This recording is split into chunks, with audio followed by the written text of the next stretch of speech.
ನಮಸ್ಕಾರ. Speed plus ಕರ್ನಾಟಕದ ವಿಶೇಷ ಕಾರ್ಯಕ್ರಮಕ್ಕೆ ಸ್ವಾಗತ. ನಾನು ನಿಮ್ಮ ಕಿರಿಕೀರ್ತಿ.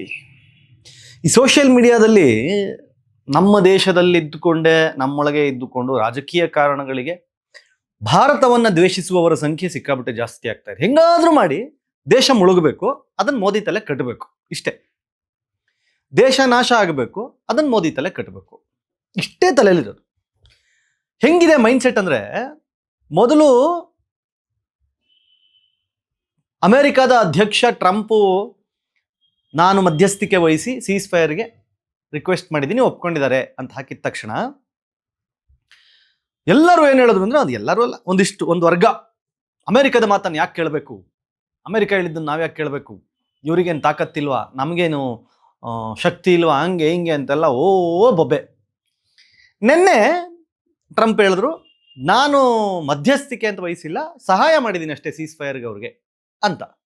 ಅದಕ್ಕೆ ನೋಡಿ, ಇಲ್ಲಿ ಮಧ್ಯಸ್ಥಿಕೆ ವಹಿಸಿಲ್ವಂತೆ, ಉಲ್ಟಾ ಹೊಡೆದ್ರು. ಅಂದರೆ ಅದು ತಪ್ಪು, ಇದು ತಪ್ಪು. ಅದರಾಚೆಗೆ ಟ್ರಂಪು ಭಾರತದ ಮೇಲೆ ಉರ್ಕೊಳ್ಳೋಕ್ಕೆ ಬೇರೆ ಬೇರೆ ಕಾರಣಗಳಿದೆ. ಟ್ರಂಪ್ ಯಾವಾಗಲೂ ಹೆಂಗೆ ಅಂತಂದರೆ, S-400ನ ರಷ್ಯಾದಿಂದ ತಗೋತೀವಿ ಅಂತಂದಾಗಲೂ ಭಾರತಕ್ಕೆ ಅಡ್ಡ ನಿಂತಿದ್ದು ಟ್ರಂಪ್. ಅಮೆರಿಕಾದ ಯಾವಾಗಲೂ ಹೆಂಗೆ ಅಂತಂದರೆ, ತಾನೊಬ್ಬನೇ ದೊಡ್ಡಣ್ಣ ಆಗಿರಬೇಕು, ಬೇರೆ ಯಾರಿಗೂ ಉದ್ಧಾರ ಆಗಬಾರ್ದು ಅಂತ. ನಿನ್ನೆ ಕೊಂಕು ಮಾತುಗಳಲ್ಲಿ ಟ್ರಂಪ್ ಹೇಳೋದು ನೋಡಿದ್ರೆ ಗೊತ್ತಾಗ್ತಾ ಇತ್ತು. ಆ್ಯಪಲ್ CEO ಟಿಮ್ ಕುಕ್ ಅವ್ರಿಗೆ ಮಾತಾಡ್ತಾ, ಭಾರತದಲ್ಲಿ ನಿಮ್ಮ ಎಕ್ಸ್ಟೆನ್ಷನ್ ಅಂದರೆ ಆ್ಯಪಲ್ನ ಪ್ರಾಡಕ್ಟ್ಸ್ಗಳನ್ನು ಭಾರತದಲ್ಲಿ ಅಸೆಂಬಲ್ ಮಾಡುವ ನಿಮ್ಮ ಯೋಜನೆ ಏನಿದೆ, ಅದು ಭಾರತಕ್ಕೆ ಎಷ್ಟು ರಿಕ್ವೈರ್ಮೆಂಟ್ ಬೇಕೋ ಅದನ್ನಷ್ಟು ಮಾಡಿಕೊಂಡು ಉಳಿದಿದ್ದನ್ನು ಬೇರೆ ಕಡೆ ಮಾಡ್ಕೊಳ್ಳಿ ಅನ್ನೋ ಅರ್ಥದಲ್ಲಿ ಮಾತಾಡಿದ್ರು ಅಂತ. ಎಲ್ಲ ಕಡೆ ಸುದ್ದಿ, ಭಾರತಕ್ಕೆ ಉಲ್ಟಾ ಹೊಡೆದ ಟ್ರಂಪು, ಭಾರತದ ರಾಜತಾಂತ್ರಿಕತೆ ಇಷ್ಟೇ, ಹಾಗೆ ಹಿಂಗೆ ಅಂತ. ಕಾರಣ ಏನು? ಸೀಸ್ ಫೈರ್ ವಿಚಾರದಲ್ಲಿ ಭಾರತ ನಡೆದುಕೊಂಡಂತಹ ರೀತಿ. ಇವತ್ತಿಗೂ ಈ ಕ್ಷಣಕ್ಕೂ ಸೀಸ್ ಫೈರ್ ವಿಚಾರದಲ್ಲಿ ನರೇಂದ್ರ ಮೋದಿ ಅವರು ಒಂದೇ ಒಂದು ಟ್ವೀಟ್ ಮಾಡಿಲ್ಲ. ಬಿಕಾಸ್ ಅವ್ರಿಗೆ ಅದು ಬೇಕಾಗಿರಲಿಲ್ಲ. ಅವ್ರ ಉದ್ದೇಶ ಇದ್ದಿದ್ದು ಹೊಡೆದು ತೆಚ್ಚಬೇಕು ಅಂತ. ವ್ಯಾಪಾರದ ದೃಷ್ಟಿಯನ್ನು ಇಟ್ಟುಕೊಂಡು ನಿಮ್ಮ ಜೊತೆಗೆ ವ್ಯಾಪಾರ ನಿಲ್ಲಿಸ್ಬಿಡ್ತೀವಿ, ನಿಮ್ಮ ಜೊತೆ ಟ್ಯಾಕ್ಸ್ ಜಾಸ್ತಿ ಆಗ್ತೀವಿ ಅಂತ ಹೇಳಿ ಬೆದರಿಸಿ ಸೀಸ್ ಫೈರ್ಗೆ ಒಪ್ಪಿಸಿದ್ದು ಕಾರಣಕ್ಕೆ ಮೋದಿ ಅವ್ರಿಗೆ ಅದೊಂದು ಬೇಜಾರಿತ್ತು. ಸೊ ಹಾಗಾಗಿ ಸ್ಟ್ರೈಟ್ ಅವೇ ಅದನ್ನು ಅವ್ರಂತರ ಇಗ್ನೋರ್ ಮಾಡಿ ಬಿಟ್ಬಿಟ್ಟಿದ್ರು. ಆದರೆ ಟ್ರಂಪ್ಗೆ ಥ್ಯಾಂಕ್ಸ್ ಹೇಳಿದ್ದು ಶಹಬಾಜ್ ಶರೀಫು, ಪಾಕಿಸ್ತಾನದ ಪ್ರಧಾನಮಂತ್ರಿ. ಪಾಕಿಸ್ತಾನದ ಪ್ರಧಾನಮಂತ್ರಿ ಟ್ರಂಪ್ಗೆ ಸೀಸ್ ಫೈರ್ ಮಾಡಿಕೊಟ್ಟಿದ್ದಕ್ಕೆ ಥ್ಯಾಂಕ್ಸು, ನಾವು ಹೆಚ್ಚು ಕಮ್ಮಿ ವಾರ್ ಗೆದ್ದಂಗೆ ಅಂತೇಳಿ ಏನು ಪುಕ್ಷಟೆ ಸಂಭ್ರಮನೆಲ್ಲ ಮಾಡಿದ್ರು.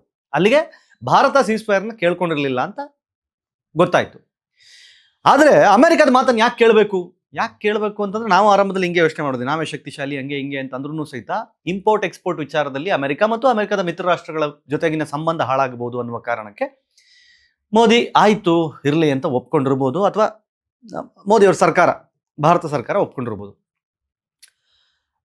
ಈಗೇನು ಅಂತಂದರೆ, ಇಟಲಿಯನ್ನು ಭಾರತ ದೂರ ಇಡ್ತಾ ಇದೆ. ಅಂದರೆ ಒಂದು ರೀತಿ ಬ್ಯಾನ್ ಮಾಡ್ತಾರೆ, ನೀವು ಇಟಲಿಗೆ ಟೂರಿಸ್ಟ್ಗಳು ಹೋಗಬೇಡಿ, ಅಲ್ಲಿಂದ ಏನೋ ಆಮದು ಮಾಡ್ಕೊಳ್ಳೋದು ಬೇಡ, ಅದ್ರ ಜೊತೆಗೆ ವ್ಯವಹಾರ ನಿಲ್ಲಿಸ್ಬಿಡೋಣ, ಅವ್ರಿಗೆ ಅರ್ಥ ಆಗಬೇಕು ಅಂತ ಹೇಳಿ ನಿಲ್ಲಿಸಿದ ತಕ್ಷಣ ಇನ್ನು ಕೆಲವರು ಏನು ಇದು ಏನು ಅಂತಂದರೆ, ಇದು ಟರ್ಕಿ ಮಾತ್ರ ಯಾಕೆ, ಚೀನಾ ಜೊತೆಗೂ ನಿಲ್ಲಿಸಿ ಅಂತ. ಎಂಥ ಮನಸ್ಥಿತಿಗಳಂತಂದರೆ, ಯಾಕೆ ಅಂತಂದರೆ ಹೆಂಗಾದರೂ ಮಾಡಿ ದೇಶ ಹೊಡೆದು ಬಿಡಬೇಕು, ದೇಶ ಹಾಳಾಗೋಗ್ಬೇಕು, ನಾಶ ಆಗಬೇಕು, ಅದನ್ನು ಮೋದಿ ಮೇಲೆ ಕಟ್ಟಬೇಕು. ಚೀನಾ ಮೇಲೂ ಹೇರಿಕೆ ಮಾಡಿ, ಯಾಕೆ ಹೇರಿಕೆ ಮಾಡಲ್ಲ ಚೀನಾ ಮೇಲೆ? ಚೀನಾ ನಮ್ಮ ಮೇಲೆ ಅವಲಂಬಿತ ಆಗಿಲ್ಲ ರೀ. ಚೀನಾಗೆ ಏನೋ ಕಷ್ಟ ಅಂತಂದಾಗ ಭಾರತ ಹೋಗಿ ಸಹಾಯ ಮಾಡಿಲ್ಲ ರೀ. ಚೀನಾಗೆ ವ್ಯಾಕ್ಸಿನ್ ಬೇಕು ಅಂದಾಗ ಇಂಡಿಯಾ ತೊಗೊಂಡೋಗಿ ವ್ಯಾಕ್ಸಿನ್ ಕೊಟ್ಟಿಲ್ಲ ರೀ. ಚೀನಾಗೆ ಬೇಕು ಅಂದಾಗ ಅಲ್ಲಿ ಭೂಕಂಪ ಆಯಿತೋ, ಮತ್ತೊಂದಾಯಿತೋ, ಫ್ಲಡ್ ಆಯಿತು ಅಂತಂದಾಗ ಪರಿಹಾರ ತೊಗೊಂಡು ಭಾರತ ಹೋಗಿರಲಿಲ್ಲ ರೀ. ಟರ್ಕಿಗೆ ಹೋಗಿತ್ತು, ಟರ್ಕಿಗೆ ಭೂಕಂಪ ಆದಾಗ ಹೋಗಿತ್ತು, ವ್ಯಾಕ್ಸಿನನ್ನು ಕೊಟ್ಟಿತ್ತು ಕೋವಿಡ್ ಟೈಮ್ನಲ್ಲಿ. ಏನು ಭಾಳ ಮಿತ್ರ ರಾಷ್ಟ್ರ ಅಂತೇಳಿ ಅದೇ ಹೇಳ್ಕೊಂಡಿತ್ತು. ಹೀಗಿರುವಾಗ ಟರ್ಕಿ ಮಾಡಿರುವ ದ್ರೋಹಕ್ಕೆ, ಆ ಬೆನ್ನ ಹಿಂದೆ ಹಾಕಿರುವ ಚೂರಿಗೆ ಭಾರತ ಕೋಪದಿಂದ, ಬೇಸರದಿಂದ ಅದನ್ನು ದೂರ ಇಡ್ತಾ ಇದೆ. ಅದನ್ನು ಅಧಿಕೃತವಾಗಿ ಭಾರತ ಸರ್ಕಾರ ಏನು ಹೇಳಿಲ್ಲ, ಜನ ನಿರ್ಧಾರ ಮಾಡಿದ್ದಾರೆ. ಬಾಲಿವುಡ್ ನಿರ್ಧಾರ ಮಾಡಿದೆ, ಇನ್ಮೇಲೆ ಅಲ್ಲಿ ಶೂಟಿಂಗ್ ಮಾಡಲ್ಲ ಅಂತಲ್ಲಿ, ಅಜರ್ಬೈಜಾನ್ಗೆ ಹೋಗಲ್ಲ ಅಂತ ಹೇಳಿ ಟೂರಿಸ್ಟ್ಗಳು ಡಿಸೈಡ್ ಮಾಡಿದ್ದಾರೆ. ಬಿಕಾಸ್ ನಮ್ಮಿಂದ ಲಾಭವನ್ನು ಪಡೆದು, ನಮ್ಮಿಂದ ಸಹಾಯವನ್ನು ಪಡೆದು ನಮಗೆ ಬತ್ತಿ ಇಟ್ಟಂಥ ರಾಷ್ಟ್ರಗಳು. ಅದರಲ್ಲೂ ಟರ್ಕಿಯ ಪ್ರಧಾನಿ ನೆನ್ನೆ ಮತ್ತೆ ಹೇಳ್ತಾರೆ, ಹೆಂಗೆ ಮಾಡ್ರಿ ಏನೇ ಮಾಡ್ರಿ ನಮ್ಮ ಸಪೋರ್ಟ್ ಇರೋದು ಪಾಕಿಸ್ತಾನಕ್ಕೆ ಅಂತ. ಮಾಡಲಿ ಬಿಡಿ, ಅವ್ರು ಪಾಕಿಸ್ತಾನ ಸಪೋರ್ಟೇ ತಗೊಳ್ಳಿ, ಅವ್ರು ಪಾಕಿಸ್ತಾನಕ್ಕೆ ಸಪೋರ್ಟು ಮಾಡಲಿ. ಹಾಗಂತ ಚೀನಾನ ಬಾಯ್ಕಟ್ ಮಾಡಿ ಯಾಕೆ? ಚೀನಾದ ಸೆಕ್ಯೂರಿಟಿ ವಿಚಾರಕ್ಕೆ ಬಂದಾಗ, ಆ್ಯಪ್ಗಳ ವಿಚಾರಕ್ಕೆ ಬಂದಾಗ, ಕೆಲವೊಂದು ಪ್ರಾಡಕ್ಟ್ಗಳ ವಿಚಾರಕ್ಕೆ ಬಂದಾಗ ಭಾರತ ಸರ್ಕಾರ ಬಾಯ್ಕಟ್ ಆಲ್ರೆಡಿ ಮಾಡಿದ್ದಾಗಿದೆ, ಗಟ್ಟಿ ನಿರ್ಧಾರವನ್ನು ತಗೊಂಡಾಗಿದೆ. ಇವತ್ತಿಗೂ ಟಿಕ್ಟಾಕ್ ಇಲ್ಲ ಇಲ್ಲಿ, ಇವತ್ತಿಗೂ PUBG ಇಲ್ಲ ಇಲ್ಲಿ. ಅಂದರೆ ಅಲ್ಲಿ ಚೀನಾದ ಅವಲಂಬಿತ ಆ್ಯಪ್ಗಳಿಲ್ಲ ಇಲ್ಲಿ. ಯಾಕೆ ಮಾಡಿದೆ? ಎಲ್ಲ ಅವಶ್ಯಕತೆ ಇದೆ ಇಲ್ಲಿ. ಇವತ್ತು ಭಾರತ ಮತ್ತು ಚೀನಾದ ನಡುವೆ ಇಂಪೋರ್ಟ್ ಎಕ್ಸ್ಪೋರ್ಟ್ ವ್ಯಾಪಾರ ದೊಡ್ಡ ಮಟ್ಟದಲ್ಲಿದೆ. ನಾನು ಹೇಳ್ತಾ ಇರೋದು ನೇರ ಶತ್ರು ರಾಷ್ಟ್ರಗಳೇನಲ್ಲ, ಆದರೆ ಡೆವಲಪ್ಮೆಂಟ್ ವಿಚಾರಕ್ಕೆ ಬಂದಾಗ ಭಾರತವು ಅಷ್ಟೇ ಫಾಸ್ಟಾಗಿ ಗ್ರೋ ಆಗ್ತಾ ಇದೆ. ನೋಡಿ, ಲಾಸ್ಟ್ ಇಯರ್ಲಿ GDP ಗ್ರೋತ್ನಲ್ಲಿ ಹೈಯೆಸ್ಟ್ ಗ್ರೋತ್, ಅಂದರೆ ಪರ್ಸೆಂಟೇಜ್ ಆಫ್ ಗ್ರೋತಲ್ಲಿ ಇಂಡಿಯಾ ವರ್ಲ್ಡಲ್ಲಿ ನಂಬರ್ 1 ಇರುತ್ತೆ ರೀ. ಯಾವ ರಾಷ್ಟ್ರಕ್ಕಾದ್ರೂ ನನ್ನ ನೆರೆ ರಾಷ್ಟ್ರ ಒಂದು ಇಷ್ಟು ಫಾಸ್ಟಾಗಿ ಗ್ರೋ ಆಗ್ತಾ ಇದೆ ಅಂತಂದರೆ ಅವ್ರಿಗೆ ಭಯ, ಆತಂಕ, ಅದನ್ನ ಹೇಗಾದರೂ ಮುಳುಗಿಸ್ಬೇಕು ಅನ್ನೋದು ಇದ್ದೇ ಇರುತ್ತೆ. ಅದಕ್ಕೆ ಪ್ರಯತ್ನಗಳನ್ನ ಪಡುತ್ತೆ. ಅದಕ್ಕೆ ಅದು ಭಾರತದ ಶತ್ರು ರಾಷ್ಟ್ರದ ಜೊತೆಗೆ ಹೋಗಿ ಸೇರ್ಕೊಳ್ಳುತ್ತೆ. ಅದಕ್ಕೆ ಸಾಲ ಕೊಡುತ್ತೆ.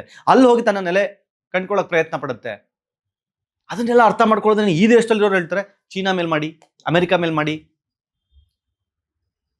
ರಷ್ಯಾ ಮತ್ತು ಅಮೆರಿಕ ಶತ್ರು ರಾಷ್ಟ್ರಗಳು ಅಂತ ಹೇಳಿ ಗ್ಲೋಬಲಿ ಗೊತ್ತಿದ್ರು ಸಹಿತ ರಷ್ಯಾ ಮತ್ತು ಅಮೆರಿಕದ ನಡುವೆ ವ್ಯವಹಾರ ಇದೆ. ಹತ್ರ $3 billion of import and export ರಷ್ಯಾದಿಂದ ಅಮೆರಿಕಾಗುತ್ತೆ ಪ್ರತಿ ವರ್ಷ. ವ್ಯಾಪಾರ ವ್ಯವಹಾರಗಳು ನಡೆಯೋದು ಹಂಗೇನೆ. ಆಮೇಲೆ ನನಗೆ ಆಶ್ಚರ್ಯ ಆಗೋದೇನು ಗೊತ್ತಾ, ಇಲ್ಲಿ ಕೆಲವು ಕೂತ್ಕೊಂಡು ಭಾಷಣ ಮಾಡೋದನ್ನ ನೋಡಿದ್ದೀನಿ. ಕೆಲವರು ಅಂದರೆ ಮಂತ್ರಿಗಳ ಸ್ಥಾನದಲ್ಲಿ ಕೂತ್ಕೊಂಡವ್ರು ಹೇಳ್ತಾರೆ, ರೀ ಕ್ರೆಡಿಟ್ಗಳನ್ನ ಆರ್ಮಿಯವ್ರಿಗೆ ಕೊಡ್ರಿ, ನೇವಿಗೆ ಕೊಡ್ರಿ, ಏರ್ಫೋರ್ಸಿಗೆ ಕೊಡ್ರಿ.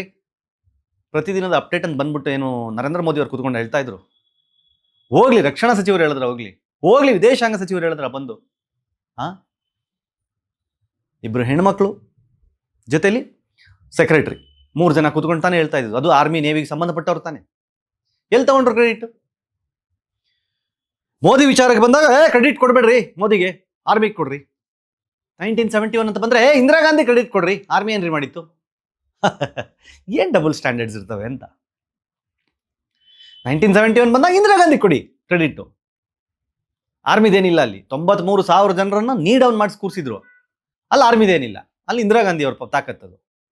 ಇವತ್ತು ಅಲ್ಲಿ ಹೋಗಿ ಒಂದು 100 ಜನ ಉಗ್ರನ್ನ ಹೊಡೆದು ಬಂದು ಒಂದಿಷ್ಟು ನೆಲೆಗಳನ್ನು ನಾಶ ಮಾಡಿ ಅವ್ರು ಏರ್ ಡಿಫೆನ್ಸ್ನೆಲ್ಲ ಮುರಿದು ಎಲ್ಲ ಕಿತ್ತು ಹಾಕಿ ಎಲ್ಲ ಮಾಡಿಸಿ ಸೇನೆಗೆ ಎಲ್ಲ ಪವರ್ನ ಕೊಟ್ಟು ನೀವು ಮಾಡಿ ಅಂತ ಹೇಳಿ ಸೇನೆನೇ ಬಂದು ಎದುರುಗಡೆ ಕುತ್ಕೊಂಡು ಭಾಷಣ ಮಾಡಿ ಸೇನೆನೇ ಎದುರುಗಡೆ ಕುತ್ಕೊಂಡು ಪ್ರತಿದಿನದ ರಿಪೋರ್ಟ್ ಕೊಟ್ಟರು ಸಹಿತ ಕ್ರೆಡಿಟ್ ಮೋದಿಗೆ ಕೊಡ್ಬೇಡ್ರಿ. ಯಾರು ಕೇಳಿದ್ರು? ನಾನು ಹೇಳ್ತಾ ಇರೋದು ಜನರದ ಹಾದಿ ತಪ್ಪಿಸುವ ಪ್ರಯತ್ನ. ನೋಡಿ, ಒಂದು ನೀವೇ ಯೋಚನೆ ಮಾಡಿ, ಚೀನಾನ ಬಾಯ್ಕಟ್ ಮಾಡಿ. ಏನು ಕೇಳ್ತೀಯಾರ ಹೇಳಿ?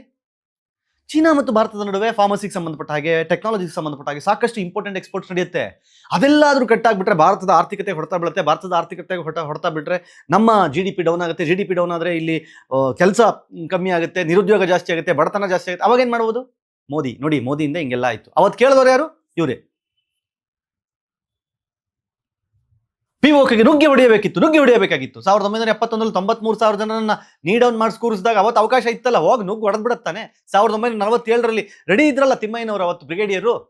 ಬಿಡಿ ನನ್ನ 1 ಅವರ್ ಬಿಡಿ, ನಾನು ಹೋಗಿ ಹೊಡ್ಕೊಂಬರ್ತೀನಿ ಅಂತಂದಾಗ ನೆಹರು ಬಿಡ್ಲಿಲ್ವಲ್ಲ. ಅವತ್ತು POK ನುಗ್ಗಿ ಹೊಡಿಬೋದಿತ್ತಲ್ಲ. ಇವತ್ತು ಅಧಿಕಾರದಲ್ಲಿಲ್ಲ, ಇವತ್ತು ಹೇಳ್ತಾರೆ ಇದು ಆಪೋಸಿಷನ್ ಕೂತ್ಕೊಂಡು ಹೊಡಿಬೇಕಿತ್ತು. ಹೆಂಗ್ ಹೊಡಿಯೋದು? ಹಂಗೆ ಅಂದರೆ ಮನಸ್ಸಿಗೆ ಬಂದಂಗೆ ರಾಜಕೀಯ ಕಾರಣಗಳಿಗೋಸ್ಕರ ಏನಾದರೂ ಒಂದು ಬೇಕಾಬಿಟ್ಟಿ ಮಾತಾಡುವ ರಾಜಕಾರಣಿಗಳು ಈ ದೇಶದಲ್ಲಿ ಇರೋ ತನಕ ನನ್ನ ಪ್ರಕಾರ ಈ ದೇಶ ಇದೇನಾಗುತ್ತೆ ಗೊತ್ತಾ? ನಾಳೆ ದಿನ ಹೇಳ್ತೀನಿ ಕೇಳಿ.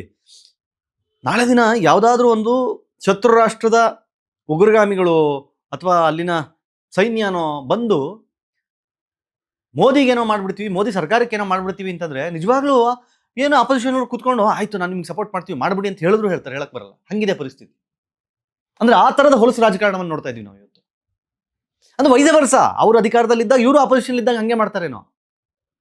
ಅಂದ್ರೆ ರಾಜಕೀಯ ಮನಸ್ಥಿತಿಗಳು ಎಲ್ಲಿ ತನಕ ಹೋಗ್ಬಿಟ್ಟಿದೆ ಅಂತಂದ್ರೆ ದೇಶದ ಭದ್ರತೆ ಬೇಕಾಗಿಲ್ಲ, ದೇಶದ ಆರ್ಥಿಕತೆ ಬೇಕಾಗಿಲ್ಲ, ದೇಶದ ಎಲ್ಲರೂ ಒಗ್ಗಟ್ಟಾಗಿ ದೇಶವನ್ನು ಮುನ್ನಡೆಸಬೇಕು ಅನ್ನೋದು ಏನಿಲ್ಲ. ಇಲ್ಲಿ ಸ್ಟ್ರೈಟ್ ಅವೇ ರಾಜಕೀಯ ಮಾಡೋಣ. ಅವ್ರು ಸರಿ ಇಲ್ಲ ಅಂತೇಳಿ ಜನರ ತಲೆಯಲ್ಲಿ ತುಂಬನ. ಅವರಿಂದ ಏನೂ ಆಗಿಲ್ಲ ಅಂತ ಜನಕ್ಕೆ ತುಂಬನ. ನಾವು ಅದರ ಲಾಭ ಪಡ್ಕೊಳ್ಳೋಣ. ಅಲ್ಲಿಗೆ ಯಾಕೆ ಮೋದಿ ಬರಲಿಲ್ಲ, ಇಲ್ಲಿಗೆ ಯಾಕೆ ಮೋದಿ ಅಲ್ಲಿಗೆ ಬಂದಿದ್ರೆ ನೀವು ಎಲ್ಲ ಹೊಡೆದಾದ್ಮೇಲೆ ಮೋದಿ ಬಂದ್ರು ಅಂತ ಅದಕ್ಕೂ ಟಾಂಟ್ ಕೊಡ್ತಾರೆ. ಅಂದ್ರೆ ಏನೇ ಮಾಡಲಿ ಅಲ್ಲಿ ಮೋದಿ ಇರಬೇಕು, ಬಂದಿಲ್ಲ ಅಂತಂದ್ರೆ ಮೋದಿನ ಟಾರ್ಗೆಟ್ ಮಾಡ್ಬೇಕು. ಮೋದಿ ಬಂದ್ರೆ ನೋಡಿ ಅದನ್ನ PR ಮಾಡ್ಕೊಳ್ಳೋಕ್ಕೋಸ್ಕರ ಮೋದಿ ಅಲ್ಲಿಗೆ ಬಂದ್ರು, ಹಂಗೆ ಮಾಡಿದ್ರು ತಪ್ಪು, ಹಿಂಗೆ ಮಾಡಿದ್ರು ತಪ್ಪು. ಈ ಸಲ ಪ್ರತಿದಿನದ ಅಪ್ಡೇಟ್ ಅನ್ನು ಮೋದಿ ಅವ್ರು ಬರಲೇ ಇಲ್ಲ, ಎಲ್ಲೂ ಬರಲಿಲ್ಲ. ಬರೀ ಅವ್ರ ಸಭೆಗಳಲ್ಲಿ ಮಾತ್ರ ಮೀಸಲಾಗಿದ್ರು, ಸಭೆಗಳು ಮಾಡಿದ್ರು, ಎಲ್ಲೂ ಸ್ಟೇಟ್ಮೆಂಟ್ ಕೊಟ್ರು ಅಷ್ಟೇ. ಎಲ್ಲ ಆದ್ಮೇಲೆ ಏನು ಮಾಡಿದ್ರು? ಸೈನಿಕರ ಜೊತೆಲಿ ಹೋಗಿ ಸೆಲೆಬ್ರೇಟ್ ಮಾಡಿದ್ರು. ತಪ್ಪೇನು? ಅದನ್ನೇ ಮಾರನೇ ದಿನ ಪಾಕಿಸ್ತಾನದ ಪ್ರೈಮ್ ಮಿನಿಸ್ಟರ್ ಮಾಡ್ದ. ಇದನ್ನ ನೋಡ್ಕೊಂಡು ತಾಕತ್ತು ಯಾವುದನ್ನ ಯಾವಾಗ ಹೆಂಗೆ ಮಾಡಬೇಕು ಅಂತ ಭಾರತಕ್ಕೆ ಗೊತ್ತಿದೆ. ಒಳಗಿದ್ದುಕೊಂಡೇ ಭಾರತ, ನಾನದೇ ಹೇಳ್ತೀನಲ್ಲ, ಶತ್ರುಗಳು ಹೊರಗಿನವ್ರಿಗಿಂತ ಡೇಂಜರು ಒಳಗಿರುವ ಶತ್ರುಗಳು. ಇಲ್ಲಿ ಒಳಗಿದ್ದು ಭಾರತವನ್ನು ಮುಗಿಸ್ಬೇಕು ಅಂತ ಯೋಚನೆ ಮಾಡ್ತಾ ಇದ್ದಾರಲ್ಲ ಅವ್ರು ತುಂಬ ಡೇಂಜರಸ್. Be careful ಅಂಥವರಿಂದ. ನಿಮ್ಗೇನು ಅನ್ಸುತ್ತೆ ಕಮೆಂಟ್ ಮಾಡಿ ಹೇಳಿ. ನೋಡ್ತಾ ಇರಿ ಸ್ಪೀಡ್ ಪ್ಲಸ್ ಕರ್ನಾಟಕ. ಇದು ನಿಮ್ಮಿಂದ ನಿಮಗಾಗಿ ನಿಮಗೋಸ್ಕರ. ಮತ್ತೆ ಸಿಗ್ತೀನಿ. ನಮಸ್ಕಾರ. Speed plus Karnataka.